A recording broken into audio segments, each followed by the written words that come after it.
Like and subscribe my channel and press the bell icon for latest update.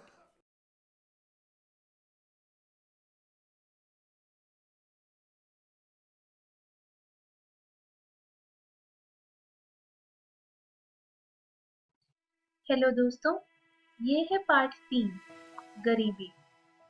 आज के इस part में हम चर्चा करेंगे कि गरीबी की परिभाषा क्या है, गरीबी का दुष्चक्र किसे कहते हैं और गरीबी के क्या सूचक हैं। तो चलिए आज का पार्ट शुरू करते हैं। दोस्तों, गरीबी हमारे देश भारत में एक बड़ी समस्या है। हमारे देश की लगभग 1/4 जनसंख्या गरीबी या निर्धनता से पीड़ित है।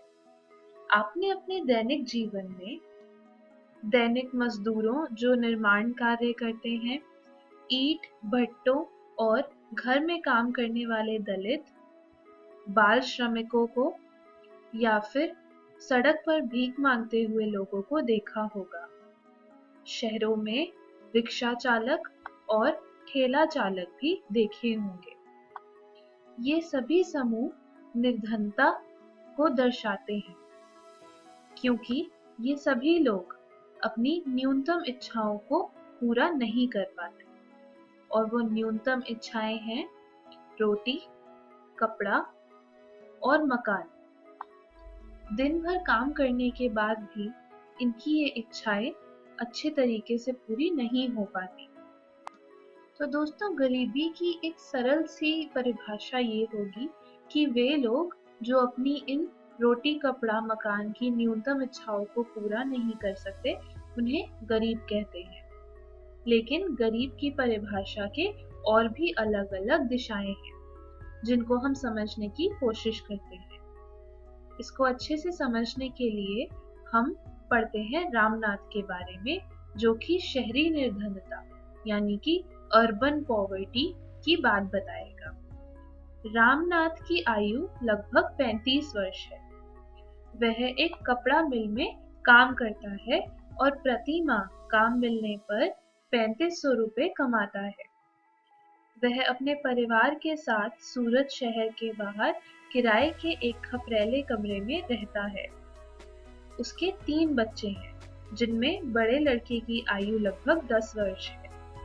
रामनाथ की पत्नी कौशल्या देवी पास के मोहल्ले के 2 घरों में सफाई और खाना बनाने का काम करती है। उसकी आय भी लगभग 1500 रुपए प्रति मास है। इनका बड़ा लड़का भी एक ढाबे में काम करता है और उसे महीने में 800 रुपए मिलते हैं। दोस्तों, इस परिवार की सम्मिलित आय से भी घर का खर्च पूरा नहीं हो पाता। उनके भोजन में केवल रोटी और सब्जी होती है और उन्हें पौष्टिक आहार की कमी है। आय की कमी के चलते इस परिवार का कोई भी बच्चा स्कूल नहीं जाता। दूसरी कहानी हम पढ़ते हैं ग्रामीण निर्धनता के बारे में, यानी कि रूरल पॉवर्टी के बारे में। हरभजन और उसका छोटा भाई भोला बिहार में बक्सर के पास एक छोटे से गांव में रहते हैं। इनके पूर्वज सीमांत किसान थे, लेकिन शादी विवाह के अवसरों पर इन्होंने कई बार कर्ज लिया था, जिसकी वजह से उनकी जमीन पर अब महाजनों का कब्जा हो गया था। अब हरभजन के परिवार के पास कृषि योग्य कोई अपनी भूमि नहीं थी, इसलिए वे दूसरों की भूमि पर कृषि श्रमिक के काम में लगे हुए थे। उन्हें पूरा दिन खेतों में काम करने के लिए 117 से 161 रुपए तक मजदूरी या पारिश्रमिक मिलता है। अब दोस्तों, खेतों में काम करना एक मौसमी रोजगार है, तो जब खेतों में काम नहीं मिल रहा होता, तो कृषि मौसम समाप्त होने पर वे शहरों में दैनिक मजदूर के रूप में अन्य काम करते हैं। दोस्तों, जिस तरह रामनाथ के परिवार को पर्याप्त भोजन और चिकित्सा और शिक्षा की सुविधाएं नहीं मिल पा रही थी, वही भजन और भोला के साथ भी है। तो दोस्तों, इन दोनों कहानियों से हमें यह स्पष्ट होता है कि निर्धनता का क्षेत्र और उसकी मात्रा बहुत ही व्यापक है। निर्धनता का संबंध भोजन, वस्त्र, आवास, चिकित्सा जैसी सुविधाओं की कमी से है। निर्धन परिवार अपनी न्यूनतम आवश्यकताओं को भी पूरा नहीं कर पाते और इन परिवारों के अधिकांश बच्चे स्कूल नहीं जाते या बहुत ही कम आयु में ही स्कूल छोड़ देते हैं। स्थायी रोजगार नहीं होने के कारण निर्धन व्यक्तियों का जीवन स्तर बहुत ही निम्न होता है, बहुत ही नीचा होता है और वे हमेशा सामाजिक उपेक्षा, अभाव और निराशा की दिशा में अपना जीवन व्यतीत करते हैं। किसी भी सभ्य समाज के लिए दोस्तों यह स्थिति असहनीय है। तो दोस्तों, इससे हम गरीबी के सूचकों के बारे में क्या जानते हैं? गरीबी के सूचक हैं आय, रोजगार, शिक्षा, शुद्ध पेयजल, आवास, स्वास्थ्य और पौष्टिक आहार। ये सभी सूचक समाजशास्त्रियों द्वारा निर्धनता के स्तर को आंकने के लिए इस्तेमाल किए जाते हैं। समाज के जिस व्यक्ति, वर्ग या जाति को ये सुविधाएं उपलब्ध नहीं हैं, उन्हें निर्धन की संज्ञा दी जाती है।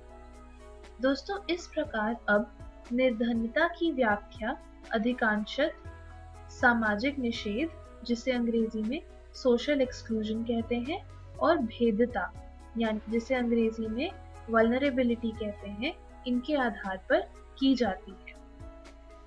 आगे हम बात करते हैं सामाजिक निषेध की। तो जैसा कि मैंने आपको बताया कि सामाजिक निषेध को अंग्रेजी में सोशल एक्सक्लूजन कहते हैं। इसका अर्थ है कि एक निर्धन व्यक्ति समाज से दूर रहता है, समाज में पाई जाने वाली सुविधाओं से भी वंचित रहता है। वह निर्धन व्यक्तियों के साथ ही एक ऐसे परिवेश या वातावरण में रहता है जहां उसे वे सुविधाएं नहीं प्राप्त होती जो समाज के धनी और संपन्न व्यक्तियों को प्राप्त होती हैं। सामाजिक निषेध निर्धनता का दोस्तों कारण भी है और उसका परिणाम भी है। इसके बाद हम बात करते हैं भेद्यता की, जिसे अंग्रेजी में वल्नरेबिलिटी कहा जाता है। दोस्तों, भेद्यता इस बात का माप है कि किन व्यक्तियों पर निर्धनता का सबसे अधिक प्रभाव पड़ता है और समाज का सर्वाधिक असुरक्षित समूह कौन सा है।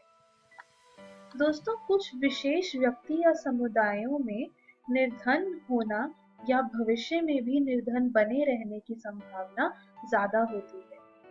उदाहरण के लिए, शारीरिक रूप से अयोग्य और अपंग व्यक्ति, अनाथ बच्चे, विधवा महिलाएं और दलित और पिछड़े वर्ग के लोग निर्धनता के प्रति अधिक भेद्य यानी कि वल्नरेबल होते हैं और इन पर निर्धनता का आघात सबसे गहरा होता है।